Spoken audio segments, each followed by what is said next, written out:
নমস্কার বন্ধুরা, আমি বৃষ্টি। আপনারা দেখছেন বৃষ্টির রান্নাঘর। তো আজকে চলে এসেছি আরও একটি রেসিপি নিয়ে। শীতের কিছু সবজি দিয়ে আজকে বানিয়ে নেব খিচুড়ি, নিরামিষ খিচুড়ি। তো চলো বানিয়ে নিই, আর তোমরা স্টেপ বাই স্টেপ দেখতে থাকো, স্কিপ না করে। তো যেভাবে বলবো সেইভাবেই বানাবে, তো দেখবে একদম পারফেক্ট খিচুড়ি হবে। প্রথমে একটা বড় বাটির মধ্যে আমি 300 গ্রাম গোবিন্দভোগ চাল নিয়ে নিয়েছি। এটাকে আমি ভালো করে ধুয়ে নিচ্ছি।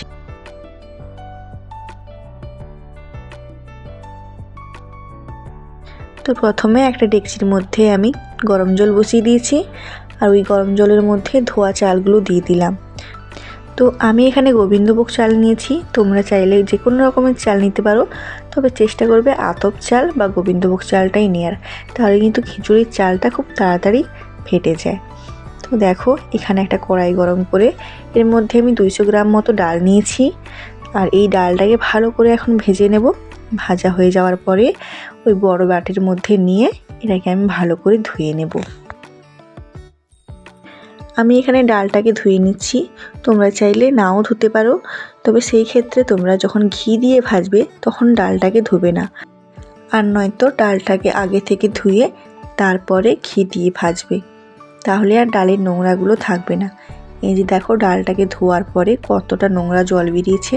তো এইটাকে ফেলে দিয়ে আমি আবারও জল দিয়ে ধুয়ে নেব ভালো করে। আর তোমরা কে কে এমন আছো যারা বর্ষার দিনে এবং শীতের দিনে খিচুড়ি খেতে ভালোবাসো, তারা প্লিজ কমেন্টে জানিও। তো আমার ওইদিকে ডালটা ধোয়ার পরে আমি যে এইখানটায় চাল ফুটতে দিয়েছিলাম ওর মধ্যেই আমি এখন ডালটা দিয়ে দিব, দিয়ে ঢাকা দিয়ে এগুলোকে ভালো করে ফুটতে দিব। তো এটাকে আমি এখন খুন্তি দিয়ে হালকা হাতে নেড়ে এর মধ্যে ঢাকা দিয়ে দিলাম। আর এদিকে আমি কিছু ভাজা মশলা বানিয়ে নিব। তো তার জন্য আমি এখানে শুকনো কড়াইয়ের মধ্যে 2টো লঙ্কা প্রথমে দিয়েছি, কারণ লঙ্কা ভাজতে একটু সময় লাগে, ওই জন্য প্রথমে লঙ্কা দিয়ে হালকা ভেজে নিয়েছি। তারপরে দিলাম তেজপাতা,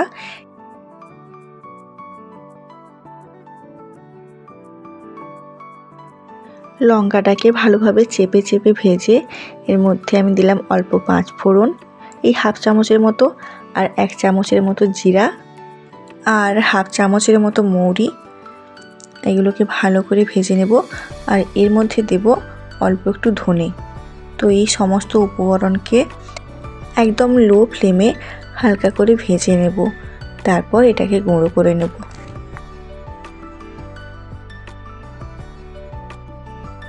ওই ভাজা মশলাটা আমার গুঁড়ো হয়ে গেছে, ওটাকে আমি একটা ঢাকা দেওয়া কন্টেনারে রেখে দিয়েছি। আর এইদিকে দেখো আমি যে খিচুড়ি বানাবো তার জন্য কি কি সবজি নিয়েছি।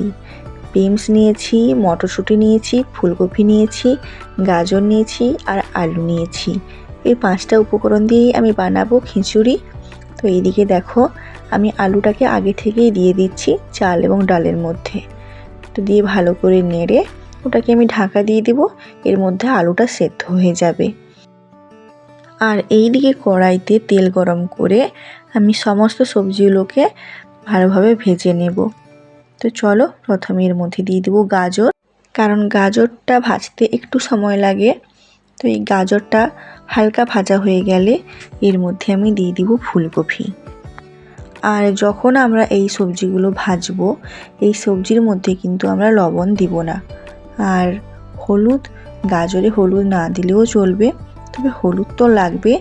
যখন আমি ফুলকপিগুলো ভাজবো তখন আমি হালকা করে হলুদ গুঁড়ো দেবো, নয়তো ফুলকপিগুলো একদম সাদা সাদা হয়ে থাকবে। খিচুড়ির সবজিগুলো কিন্তু সাদা সাদা হয়ে থাকলে একদমই ভালো লাগে না।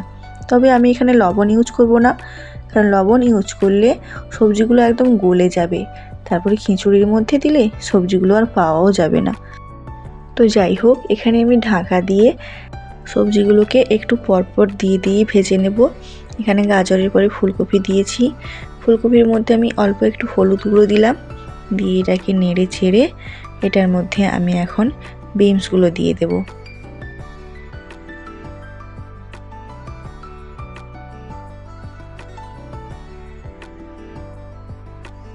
এখানে বিনসগুলো হালকা ভাজা হয়ে গেলে এর মধ্যে আমি যোগ করে দেব মটরশুঁটিগুলো।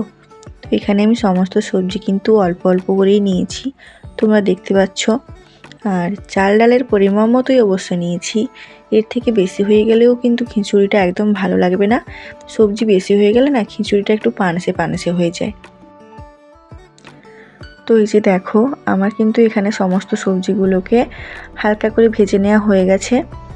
আর এগুলোকে এখন আমি ওই খিচুড়ির হাঁড়ির মধ্যেই দিয়ে দেব।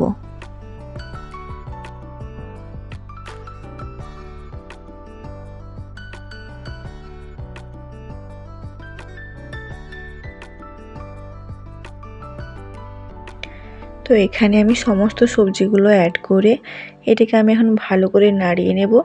তো এই পর্যন্ত কিন্তু আমি এখানে কোনো রকম লবণ ব্যবহার করিনি। তো এইবারে আমি এখানে সামান্য লবণ এবং সামান্য হলুদ গুঁড়ো দিয়ে দেব।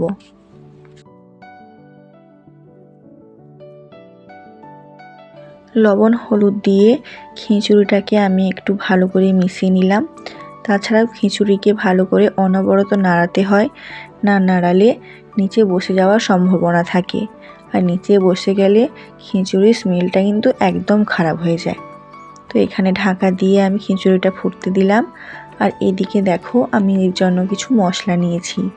এই ফোড়নে দেওয়ার জন্য শুকনো লঙ্কা, জিরে, 5 ফোড়ন, আর এখানে হচ্ছে তেজপাতা, আর এখানে 2টো টমেটো কুচি করে নিয়েছি, আর হচ্ছে আদা বাটা,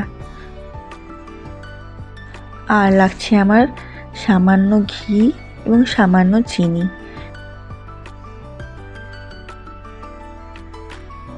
এখন আমি মশলাটা কষিয়ে নেব। তার জন্য কড়াইতে দিয়ে দিচ্ছি তেল। তেল গরম হয়ে গেলে এর মধ্যে ফোড়নের জন্য দিব শুকনো লঙ্কা।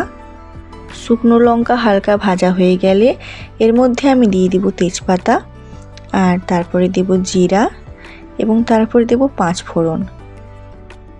এইগুলোকে মিডিয়াম আঁচে আমি 10 সেকেন্ডের মতো ভেজে নেব, এবং তার মধ্যে আমি দিয়ে দেব আদা বাটা। তো এই আদা বাটা দেওয়ার পরে কিন্তু প্রচণ্ড পরিমাণে চারিদিকে তেল ছিটকবে, তো ভয়ের কোনো কারণ নেই। এর মধ্যে হালকা হলুদ গুঁড়ো দিয়ে দিবে, তাহলে কিন্তু তেল ছিটকানো একদম বন্ধ হয়ে যাবে। এখন আমি আদাটাকে ভালো করে ভেজে নেব, যাতে আদার থেকে কাঁচা গন্ধটা ছেড়ে যায়। তো তোমরা আদা থেকে কাঁচা গন্ধটা ছেড়ে যাবে কি করে বুঝবে? যখন দেখবে আদার গা থেকে তেলটা একদম ছেড়ে দিয়েছে, তখন ভাববে যে আদাটা আর কাঁচা নেই বা এর থেকে আর কাঁচা গন্ধ ছাড়বে না। তো দেখো তারপরে আমি টমেটো দিলাম।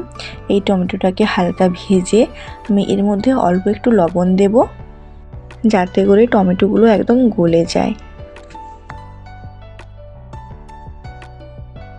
গ্যাসের আঁচটা কিন্তু এই সময় একদম মিডিয়ামে রাখবে। হাই করে দিলে কিন্তু মশলাগুলো পড়ে যাবে, যেহেতু আমি এখানে কোনো জলের ব্যবহার করব না এই মুহূর্তে। তো এখানে আমি ঢাকা দিলাম। ঢাকা দিলে টমেটো থেকে যে জলটা ছেড়ে দেবে, ওটাইতেই আমাদের মশলাটা কষানো হয়ে যাবে। এখানে ঢাকা খোলার পর এখানে আমি খুন্তি দিয়ে ডলে ডলে সমস্ত টমেটোগুলোকে একদম গলিয়ে নেব।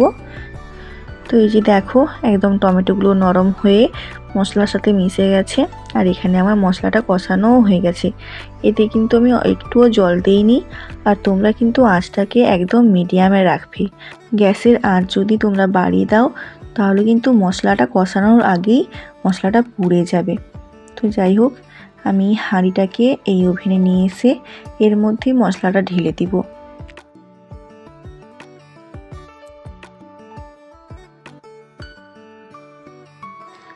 মশলাটা দেওয়ার পরে এটাকে আমি ভালো করে মিশিয়ে নিচ্ছি। তাছাড়া আমার এখানে খিচুড়ির ঘনত্বটা একদম ঠিকই আছে। তোমরা যদি চাও যে খিচুড়িটা একটু পাতলা করে নেবে, তো এখানে অল্প একটু জল দিতে পারো, বাট চেষ্টা করবে জলটা কিন্তু মশলাটা দেওয়ার আগে দিয়ে ফুটিয়ে নিতে। কারণ খিচুড়িতে মশলা দেওয়ার পরে যদি জল দাও, তাহলে কিন্তু খিচুড়িটার স্বাদ একদম নষ্ট হয়ে যাবে। কারণ মশলা দেওয়ার পরে মশলার স্মেলটা কিন্তু খিচুড়ির সঙ্গে একদম মিশে যায়, আর পরে জল দিয়ে ফোটালে ওই স্মেলটা একদম ফুটে নষ্ট হয়ে যায়। তো এর মধ্যে আমি চিনি দিলাম, অল্প ঘি দিলাম, তারপরে এটাকে হালকা হাতে নাড়িয়ে এর মধ্যে আমি ভাজা মশলাটা দিয়ে দিব। আর তোমরা চাইলে এর মধ্যে গরম মশলাও ব্যবহার করতে পারো, কিন্তু আমি এখানে গরম মশলা ব্যবহার করছি না। আর চাইলে ফোড়নেও তোমরা একটা এলাচ ফাটিয়ে দিতে পারো, তাহলে কিন্তু এখানে স্মেলটা খুব সুন্দর আসবে। আর এখানে দেখে নিচ্ছি আমি সবজিগুলো সেদ্ধ হয়েছে কিনা। তো দেখলাম যে একদম পারফেক্টভাবে হয়ে গেছে। এর মধ্যে আমি এখন ভাজা মশলাটা দিয়ে দেব। এই ভাজা মশলাটা কিন্তু খিচুড়ির একদম স্মেল আলাদা রকম করে দিবে। তোমরা যারা এলাচ ব্যবহার করবে না তারা কিন্তু এই ভাজা মশলাটা অবশ্যই ইউজ করবে। আর এখানে আমি স্বাদ মতো লবণ দিয়েছি। চিনি একটু অল্প হয়ে গেছিলো, ওই জন্য পরে আমি একটু চিনিও দিয়েছিলাম, কারণ খিচুড়ি একটু হালকা মিষ্টি মিষ্টি না হলে কিন্তু খেতে ভালো লাগে না। আমাদের এখানে খিচুড়িটা একদম রেডি। 5 মিনিটের জন্য ঢাকা দিয়ে রেখে দিলাম। তো 5 মিনিট পরে ঢাকাটা যখন খোলা হয় তখন যেরকম একটা স্মেল এসেছিল, ঘি আর এই ভাজা মশলাটা মিশিয়ে জাস্ট অসাধারণ।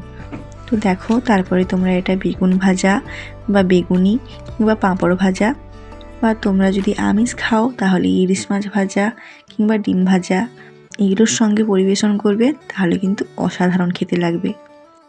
আজকের মতো আমার ভিডিওটা এই পর্যন্তই।